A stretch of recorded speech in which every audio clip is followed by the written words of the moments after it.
What up, Composing Gloves here, and this is the first video in the sound design with Harmor. This is a follow-up series to the Harmor from the ground up. If you've never used Harmor, go check that out. Now that this is a series for if you know Harmor and you know what all the buttons do, I'm going to be making a sound design. I've got goals, and the idea is by the end of this, you will be proficient and be able to make this and be able to make the sounds that you want to make.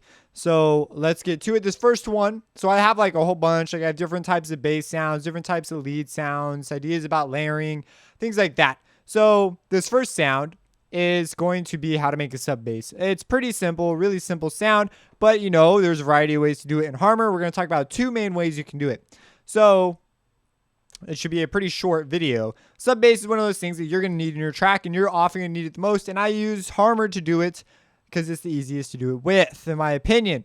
Now, usually, we're going to also consequently talk about how to make a sine tone, like a pure sine tone.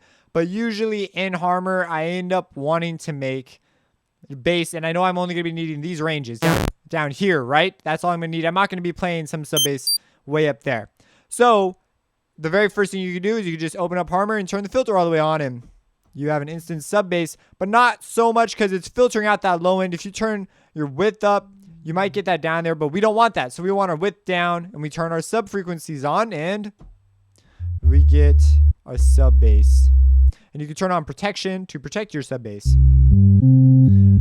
So that's one way of doing it. There's a variety of additional ways, but you may want that protection. You may want it filtered by the frequency cutoff. So that's the thing. And now you'll notice when we come up here, it's getting filtered out. Like it just disappears, but it doesn't matter because we're going to want it down here anyways. So that's the way number one.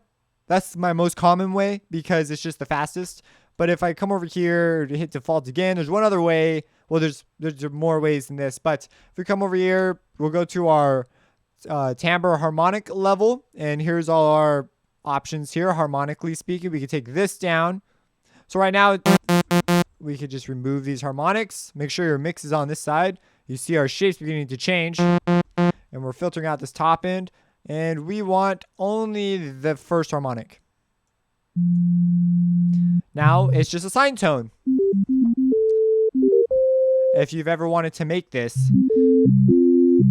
Now you are getting rid of the harmonics, so you have nothing to filter back in or do anything with. So this has a number of implications if you're going to do it this way. But for a sub bass tone, a single tone, that's perfectly fine. So you just, turn all the other frequencies off. Something you can do in Harmor. So it's interesting if you mess with the phase,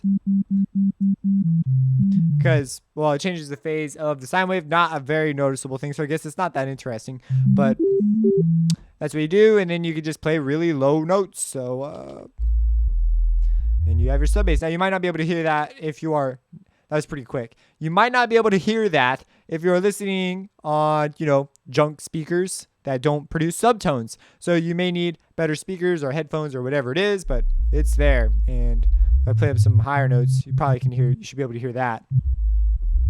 And yes, and you can also turn on your sub frequencies on this, and you get sort of a different feel. It'd be kind of interesting if we distorted that.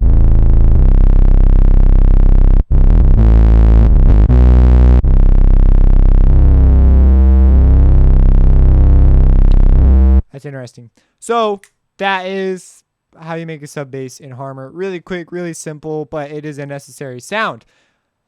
Any questions regarding this, go consult. This is not really a series that I'm going to be like question friendly, because I have a whole nother series dedicated to what knobs and buttons do. Just showing you how to make some basic sounds and move on to more advanced concepts. So yeah, I hope you enjoyed. Subscribe and have a blessed day. Composing Gloves. Reversing.